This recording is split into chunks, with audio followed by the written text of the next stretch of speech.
ব্রাজিলের coach Dorival junior, যে বিগত 10 বছরে 13 বার চাকরি হারিয়েছেন তার ক্লাবগুলো থেকে, এমন কোচ নিয়েই নাকি কোপা আমেরিকা খেলতে এসেছেন ব্রাজিল। ব্রাজিলের এই কোপা আমেরিকা আসরটি থাকবে ভুলে যাওয়ার মতো একটি আসর, যেখানে ব্রাজিলের ফুটবল দল এত বেশি জঘন্য ফুটবল খেলেছেন যে বিগত 2 যুগে হয়তো কোনো টুর্নামেন্টেই, ইভেন যে বিশ্বকাপে জার্মানির কাছে ব্রাজিল 7 গোল খেয়েছিল সে ম্যাচেও, সে টুর্নামেন্টেও ব্রাজিল এত বেশি জঘন্য ফুটবল খেলেনি। এই কোপা আমেরিকার আগে যখন দোরিভাল জুনিয়রকে কোচ করা হয় তখন তার কোচিং ক্যারিয়ারের অভিজ্ঞতা 22 বছরের।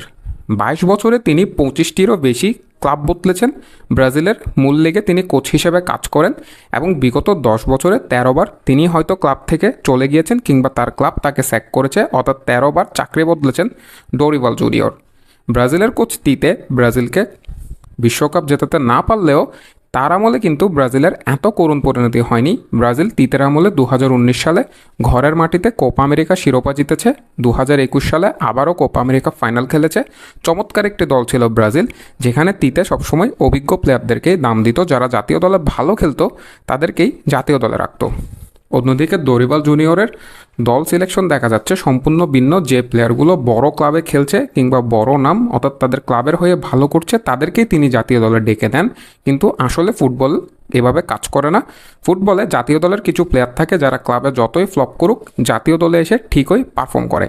আপনি যদি দেখেন দোরিভাল জুনিয়র এখানে ক্যাসেমিরো, গাব্রিয়েল হেসুস, রিচার্লিসনের মতো নামগুলোকে বাদ দিয়েছেন কোপা আমেরিকা স্কোয়াড থেকে।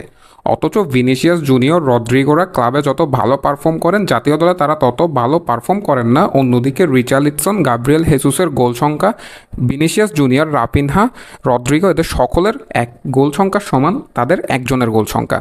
সেদিক থেকে বিবেচনা করলে তিতের স্কোয়াড সিলেকশন, দোরিভাল জুনিয়রের স্কোয়াড সিলেকশন যথেষ্ট ভুল ছিল, যেখানে আর্জেন্টাইন কোচ লিওনেল স্কলানি 29 সদস্যের প্রাথমিক স্কোয়াড ঘোষণা করেছেন এবং পরে সেখান থেকে 26 সদস্যের স্কোয়াড বাছাই করে নিয়েছেন।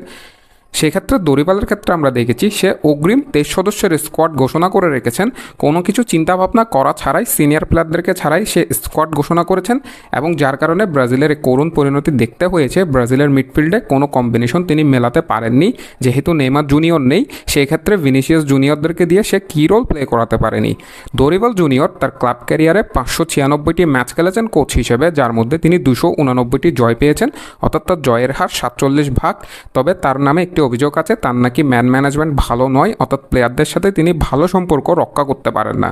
তাই দোরিভাল জুনিয়রের মতো কোচ দিয়ে আসলে ব্রাজিলের ফুটবল খুব বেশি দূর আগাতে পারবে না, যেখানে আর্জেন্টিনার কোচ লিওনেল স্কলানি, উরুগুয়ের কোচ মার্সেলো ভিয়েলসা, কলম্বিয়ার কোচও একজন আর্জেন্টাইন ব্যাটার প্রোফাইলের কোচ। সে জায়গায় ব্রাজিল কখনো দিনিয়াস, কখনো দোরিভাল জুনিয়রকে কোচ করে। তিতের পরে ব্রাজিল এখন পর্যন্ত কোনো ভালো কোচ আনেনি। তাই 2026 বিশ্বকাপের আগে অবশ্যই ব্রাজিলকে একজন ভালো কোচের অধীনে পারফেক্ট প্ল্যান নিয়ে এগুতে হবে।